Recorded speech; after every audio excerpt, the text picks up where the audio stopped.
What's going on, you guys? You know who it is, man. It's your boy, Mr. Relentless Lex, and I'm back like I never left. Trump just pulled the biggest power move ever.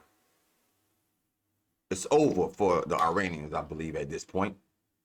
Trump done took over the Strait of Hormuz, bro.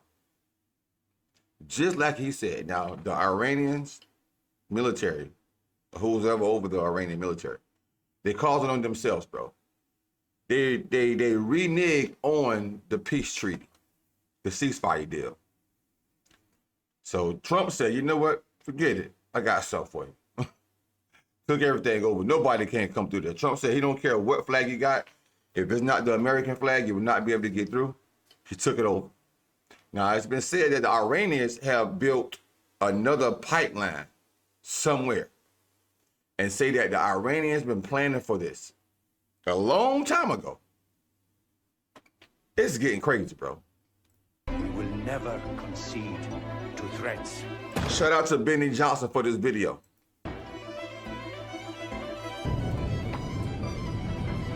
Copy that. Weapons free. He been having little mini movies in the beginning of his videos.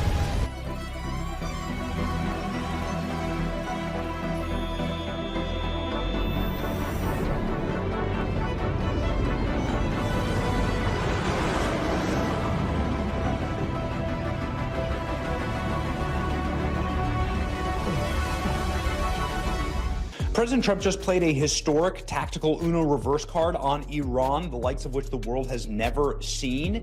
He's remade the economy of the planet, and it's going to hurt America's #1 enemy the most. It's not Iran. Get ready, buckle up.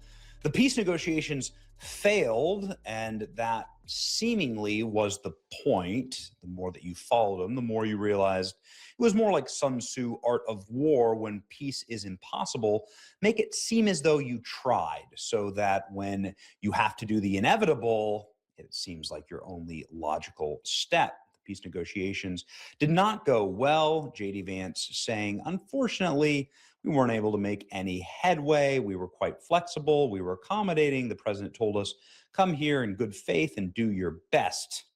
And ladies and gentlemen, less than 12 hours after the collapse of the peace talks in Islamabad, Donald Trump went super bod and closed the Strait of Hormuz. That's right, you heard that right.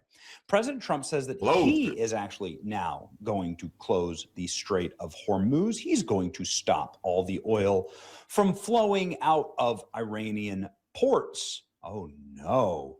Too bad that Iran won't be able to get any of their oil out. They can drink it, they can eat it, but they won't be able to sell it. Not drink it and eat it. Who does Iran sell oil to exactly? That was petty right there, at a subsidized rate. America's #1 geopolitical enemy, which would be China. China gets 50% of their oil through the Strait of Hormuz. The vast majority of that not going to like this. Is subsidized. China is not. We're going to be at war with China next, bro. If Trump took over the oil, China gets 50% of the oil from this place through that Strait of Hormuz. That means China got to negotiate with Trump to get some oil. It's going to be ugly after a while, bro. World War. Cheap energy for America, for the world's fastest growing economy that is requiring as much energy input as possible as China tries to build compute. They're going to need so much energy to try and compete with America. You're going to have a lot of inputs in order to go toe-to-toe with our country on a military stage or on an AI stage or in a space age. And China's trying to do it, but they're going to fail because Iran was just shut down. The Hormuz Strait not only was shut down, but it was shut down on purpose. Now, President Trump making Iran the pariah of the world, suffocating our #1 enemy and rival across the globe. And President Trump using the they don't have the cards. It's extortion. They're extorting the world. Let's make Iran the pariah of Earth. Meanwhile, ladies and gentlemen, marinetraffic.com tracks globally what's actually going on in the world. And you're going to notice something pretty remarkable here when it comes to massive tankers heading straight into the Gulf of America. Yikes. What's going on here? What is The going on? world's Wait a minute economy now. is resetting in favor of United States energy as the number one energy producer on Earth, now that we have Venezuela in our control and Iran in our control. America effectively controls 85% of tradable energy on the planet. Now, markets That's a haven't good thing. stabilized just yet, but we've just cut off. Yeah, the market ain't stabilized now, but listen, that's good information right there, bro. We over 85%. So what do that mean for Americans, bro? Is gas gonna go back down to 99 cents a gallon or 89 cents a gallon? I remember when gas was 89 cents and 99 cents a gallon. I used to ride for a week off $2. I ain't gonna hold you. Our number one geopolitical enemy, and by the way, the most sophisticated, largest capacity refinement facilities in the planet exist here in the Gulf Coast, in the Gulf of America, and they're increasing their capacity every single day. This is, of course, also where our oil companies have their biggest productions. This is the Gulf of America, packed with super tankers racing to load up on U.S. oil. Record exports, global energy demand is shifting directly to the United States of America. The economic boom is incoming. Look at this map. What this map shows is every large-scale tanker on the planet turning directly in the direction of America. Wow. President Trump had it planned out from the beginning, 10 steps ahead as always. Boats are sailing up, heading to our country, big, beautiful tankers. We'll load them up with oil, gas, and everything else. Right now, everything is changing. Look at this post going viral right now. Check out the map right here. A beeline to America. I honestly thought this map was made up. Hundreds of super tankers, the kind that carry 2 million barrels each, are currently racing towards the United States of America, the Gulf Coast from every direction. Atlantic, Indian, Africa, the scenic route where we were heading to Saudi Arabia, but never mind.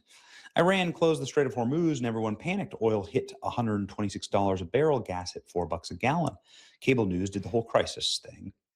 And then something happened that nobody in the media seemed interested in reporting for obvious reasons. The world just switched suppliers, like changing the internet service provider, except the internet provider is the entire effing global energy economy. American oil exports are approaching record level. Gulf Coast refineries are running at 95% capacity. Super tankers that were mid-ocean on their way to the Persian Gulf literally just turned around and headed to Texas. It's not a metaphor. Ships tracking data shows them doing U-turns in the Indian Ocean. Meanwhile, China, which was getting 45% of its oil imports through Hormuz, was paying basement prices for sanctioned Iranian crude, is now competing with Japan and Europe for the same expensive American barrels.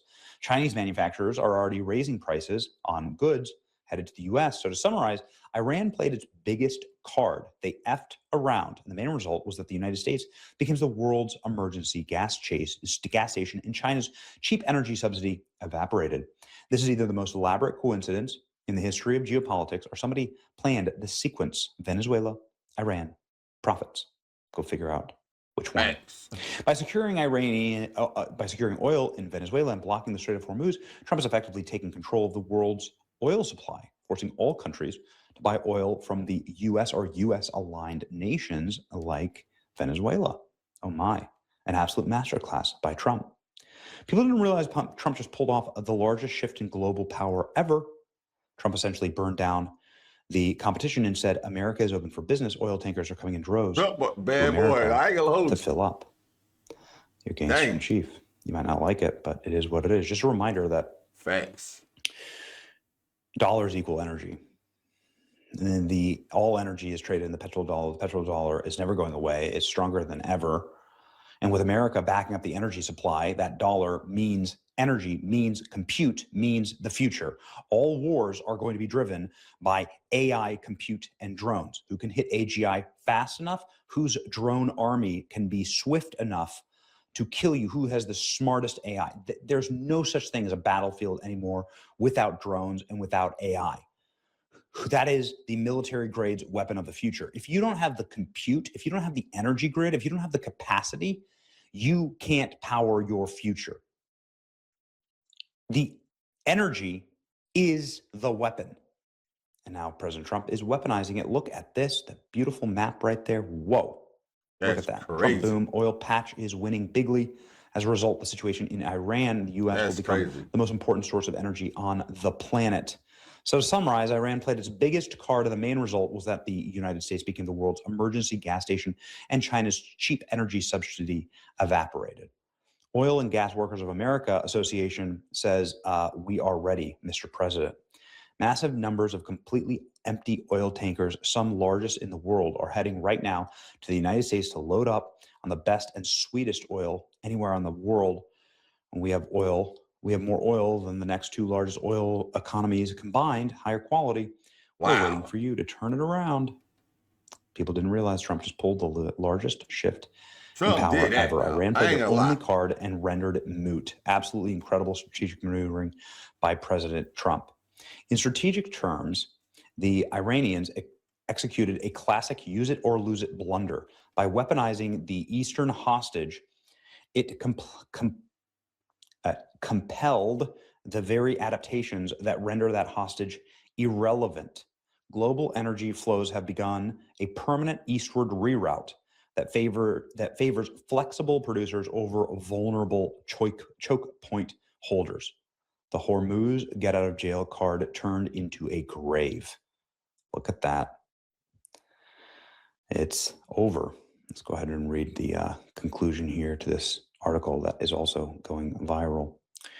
What began as a tactical gambit to survive immediate pressure has instead locked in decades of strategic decline.